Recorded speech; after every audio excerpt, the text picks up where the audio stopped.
I'm sitting on my couch saying, come, Jesus. Seriously, come. I want him to come. I want the rapture post-trib to be truth. As Christians, we should all want that. Because if we're really loving God, I said this last week, that when you really love someone, you'll do anything to be with them. If we have an opportunity to be with Jesus Christ because of the rapture, we want that. So the rapture is celebratory. It's exciting. It's something that we go, yeah, we want it.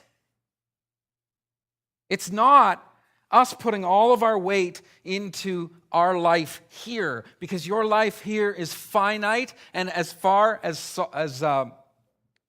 Solomon is concerned, absolutely useless.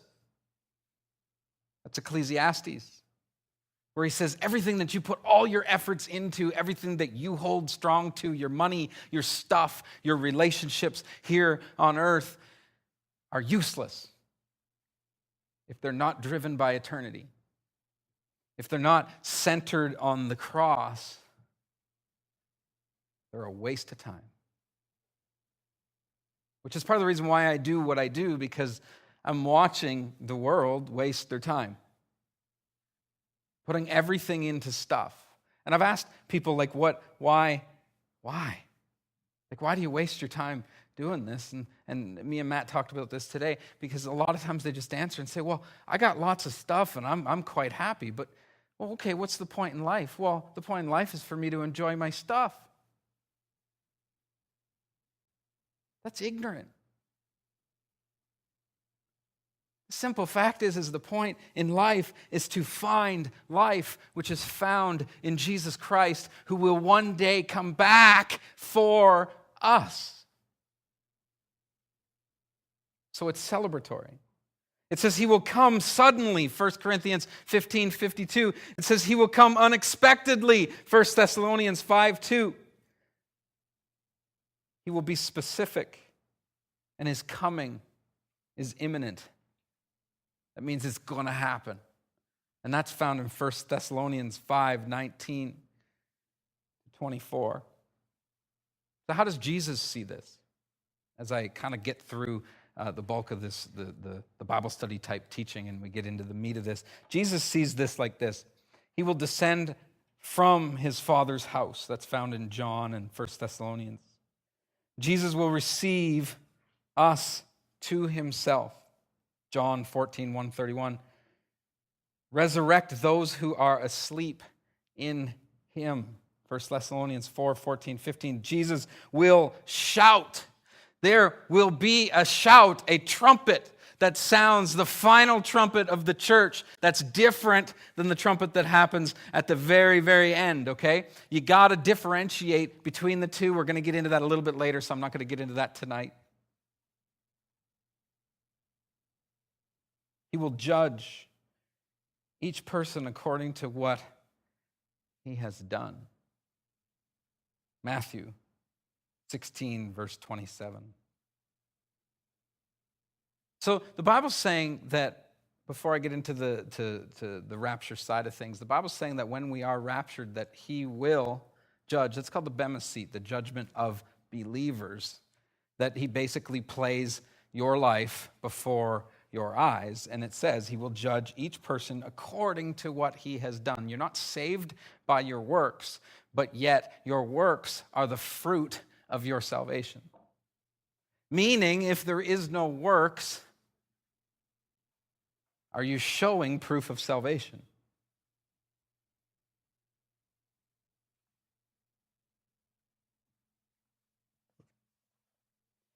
There's a whole bunch of different views about the rapture.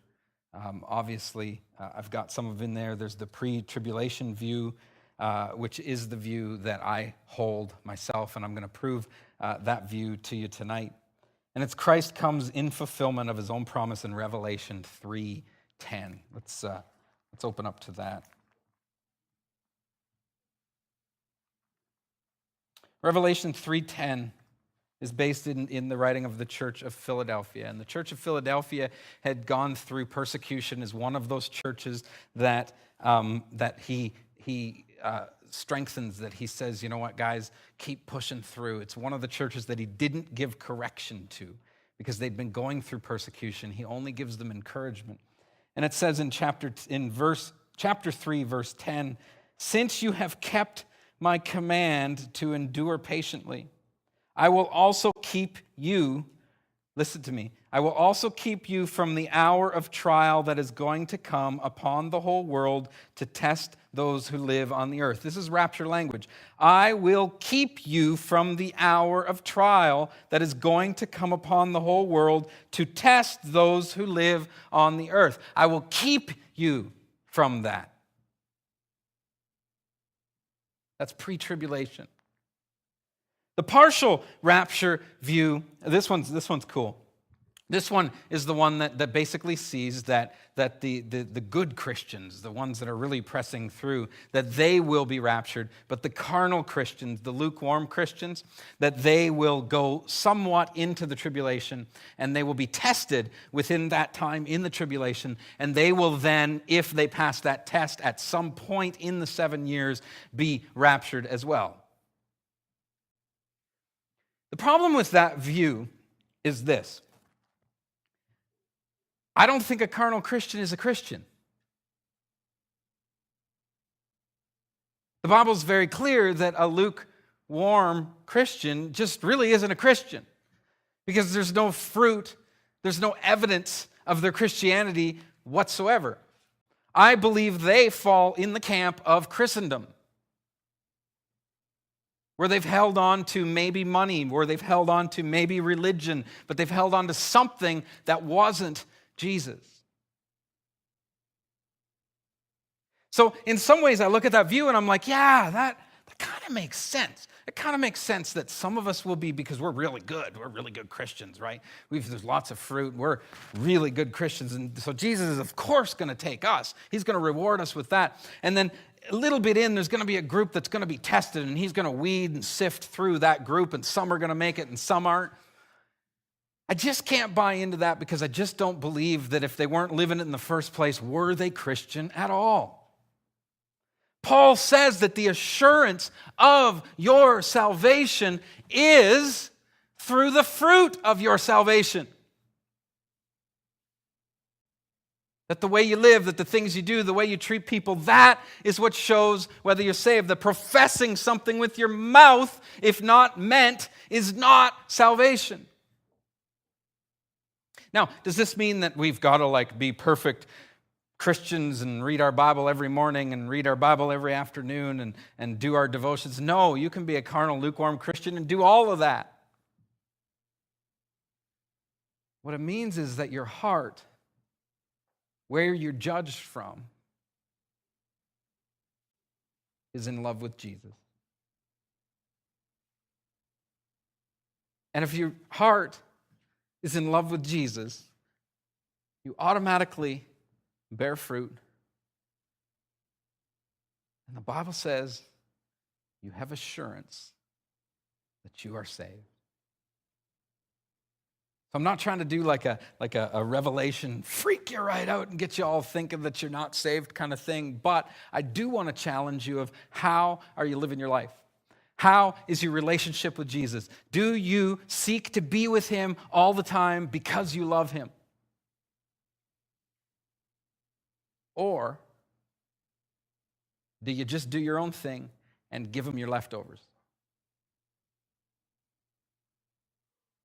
Another view is the mid-tribulation view, where Christ raptures his church in the middle of tribulation. But this passage that I just read that says, I will also keep you from the hour of trial that is going to come upon the whole world to test those who live on earth. That's just one of the many scriptures we're going to look at tonight that proves that to, again, not be true. You know what? A lot of things happen in these views of things is those really staunch, like the guys that got their suits buttoned up, really tight, and they kind of have to walk like this, and they got something stuck up their butt, and they got big round glasses, and they got Brill cream in their hair. You can't imagine that with this head, but And they part it right here, and it's all done prim and perfect. And again, the round glasses, and they're always carrying their Bible like this. Those are the people that make up this crap. Do you know why? Because they struggle. They struggle with the thought that Jesus Christ gives them grace, gives people grace. And that if you're not a perfect Christian, as they view a perfect Christian, that you couldn't possibly go to heaven because God, being a just God, could not possibly allow that to happen. You realize that somebody could be an absolute, complete murderer their entire life, put their heart into Jesus, give their life to Jesus, rapture happens 15 seconds later, and they are seen the same as you.